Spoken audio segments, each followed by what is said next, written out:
California and everything, so they are friends and everything.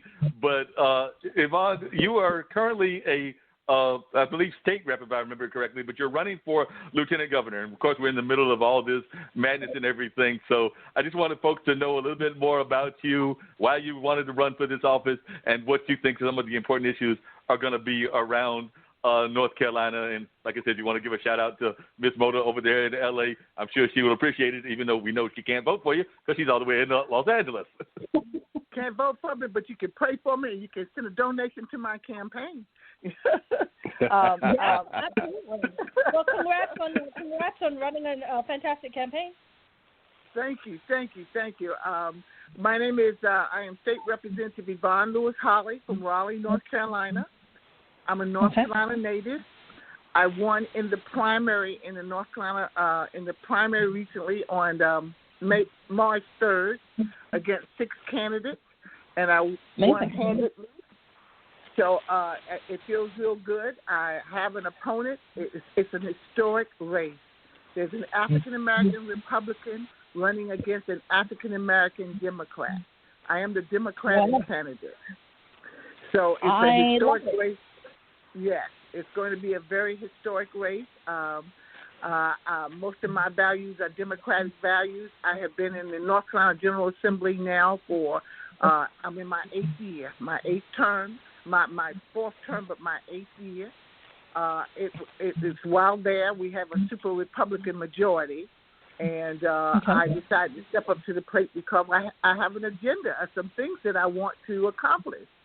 One of the things I'm trying to do is, of course, expand Medicaid and work for criminal justice reform and health care and our educational system, but I think we need a program to bring people back out of poverty and help them stabilize. And I have a program called ALLY, Affordable Living Initiative, which is to do just that. It includes affordable housing. I don't know what it's like in your area, but in my area and a lot of North Carolina, people can no longer afford to even live in traditional housing because things have gotten so expensive. So that's huge. We have a tremendous number of families living in hotels right here in Raleigh in my current district. And in rural areas, we have 10 to 12 people living in trailers. So housing is a big part of this program. The ALLY program is really to bring together public and private businesses, governmental agencies, as well as rural and urban, Republican and Democrat, all kinds of people to the table, and let's sit down and talk about these issues that everybody keeps forgetting to talk about. So like I said, the first part of that is a housing. The second part of that is access to nutrient-rich foods. We have so many food deserts in our communities, and we need access to nutrient-rich foods. I live around the corner from a Bojangles, next to a cookout down the street from a KFC and a soul food restaurant, but we can't get a grocery store. So, so that's in a lot of our communities. We can support all of these fast food restaurants, but we can't seem to support a grocery store. So part of my initiative includes getting nutrient-rich foods to people. The third part of my initiative, of course, is living wages, not just $15 an hour, but living wages, because wages vary from where you live.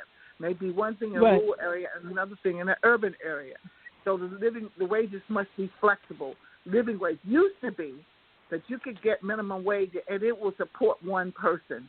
Now it supports no one.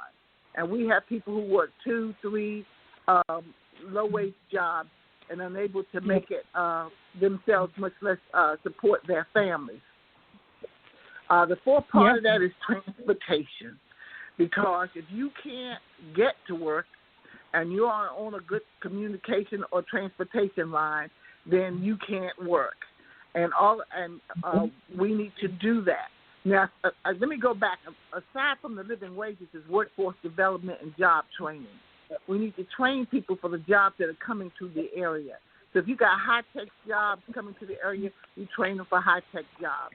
if you have other kind of jobs coming to your area, those are the jobs that you train in that area. So we need to get into some workforce training again and teach our kids. Everybody's not meant to go to college. Those that don't want to go, we need to help them get trades. Those that do, we need to make sure that they continue to get a quality education. So this Allied Affordable Living initiative is one of the reasons why I won in the primary, is because I was the only one that had a plan. And now with the COVID-19 and the pandemic just all over the place, it is bringing attention to the fact that these things are needed now even more. Just last week, and for the last 3 weekends, I have worked at a food drive where the food bank here was giving away food that people were pulling up. Well, we had 800 cars coming up each time to get food because they don't have access right now. So our communities in particular are hurting, and I want to do what I can to bring people together and help solve some of those problems. Yeah, you're doing a great job with that, Miss Holly. And one of the things I wanted to let folks know that are listening is that you don't come from this from just a not having some history in terms of family history, because your dad was one of the leading people in terms of being a founder of and a voice in mass media in terms of TV, and being a strong television and a radio voice. I mean, remember the show Teenage Frolics, which was kind of like our version of Soul Train, and he was the person that was kind of behind that and everything. Yeah, he was before Soul Train. It was a Soul Train-like show before Soul Train, and it was before American Bandstand, if you remember that. It was started just before American Bandstand. So, yes, he was a pioneer in a lot of ways. And I grew up in a rare environment. And, you know, I grew up across the street from the first African-American mayor and next door to the first chair of the county commissioners in a community of political activists during the time. And that's how I learned that it is not about me, that there's issues bigger than me, and that it is my responsibility to step up to the plate and help. And that's why I'm running, because there's some things that need to be done. And it's not about my ego. It's not about me wanting to be lieutenant governor. I didn't run to be something. I'm running to do something.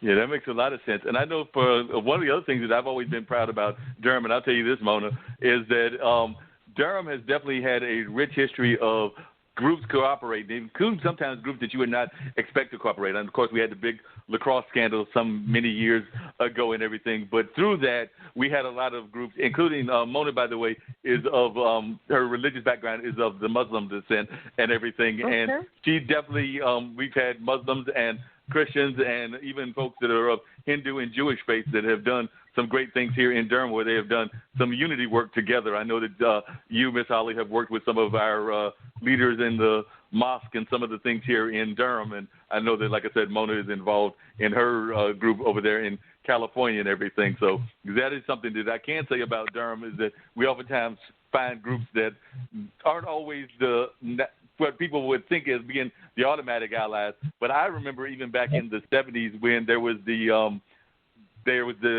mosque that was downtown, and they would be handing out those newspapers. And a part of the newspapers would be talking about that whole kind of Black Wall Street kind of background of building our own in our own community, which we're seeing again coming back in terms of being in favor and people wanting to do that.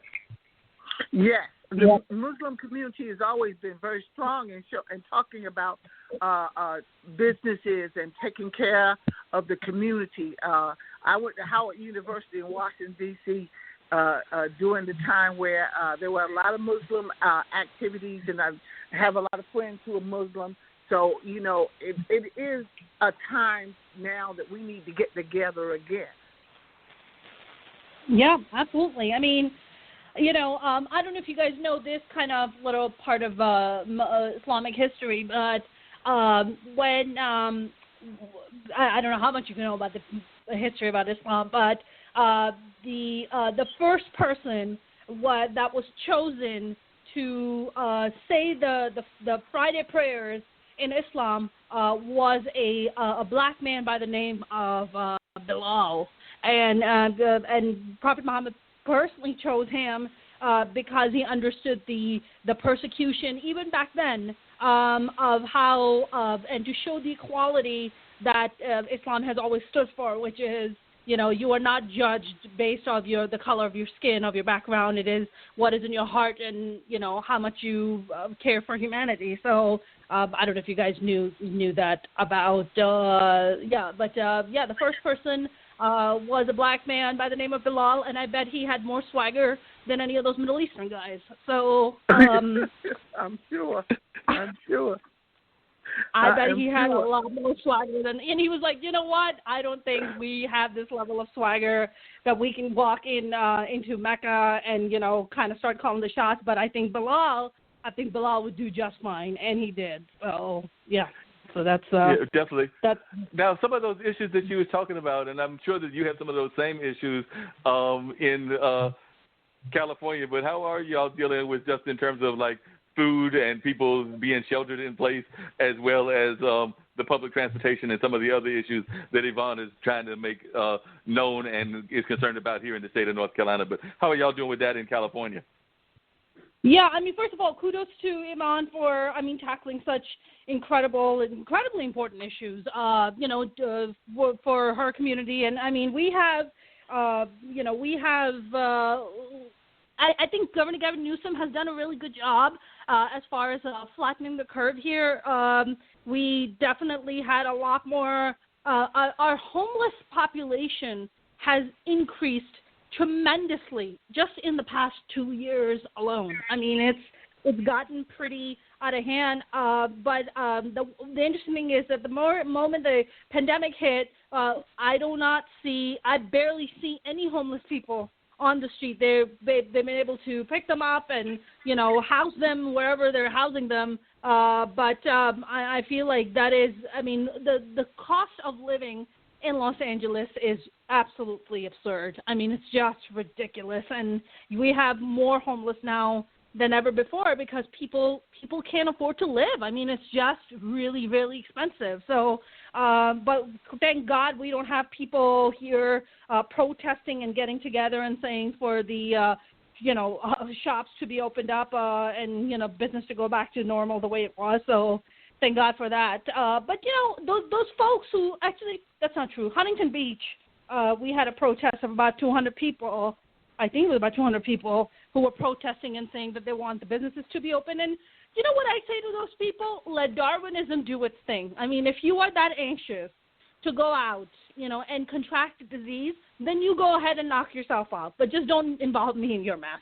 It's just ignorance of it. It's just like, you know what? Maybe Darwin did have a point. Like, it's survival of the fittest. If you wish to go out and contrive COVID, then go ahead and knock yourself out. But it's really ridiculous that we're going to endanger other, innocent lives because a handful of people can understand how ridiculous, how absolutely dangerous this disease is. So, and this virus is. Yeah. So, and there are people who are willing to write some people off. They're willing to write some people off, some facets of the communities. But I found that as African Americans, we can't afford to write anybody off because there, by the grace of God, go I. That's right. It could be me. So we don't write people off, but they will write people off and say, okay, well, we're willing to let so many people die for our economy, for money. That's something that can be rebuilt. I believe in the human capital, and that's the richness of the people of this country. And I think that I do believe in science. I am a science believer, and I think that what the governor of North Carolina is doing by having us on a stay-at-home policy, it has kept our curve from getting as high as some of the other communities, like out in L.A. and New York. It is. Do we have death? Yes. Do we have it here? Yes. Is it growing? Yes. But it's not going as fast. And I think it's because of the stay-at-home policies. Is it difficult? Yes. But I want to be part of rebuilding. we got to look at doing things a new way so that people aren't being left out of the process when it's time to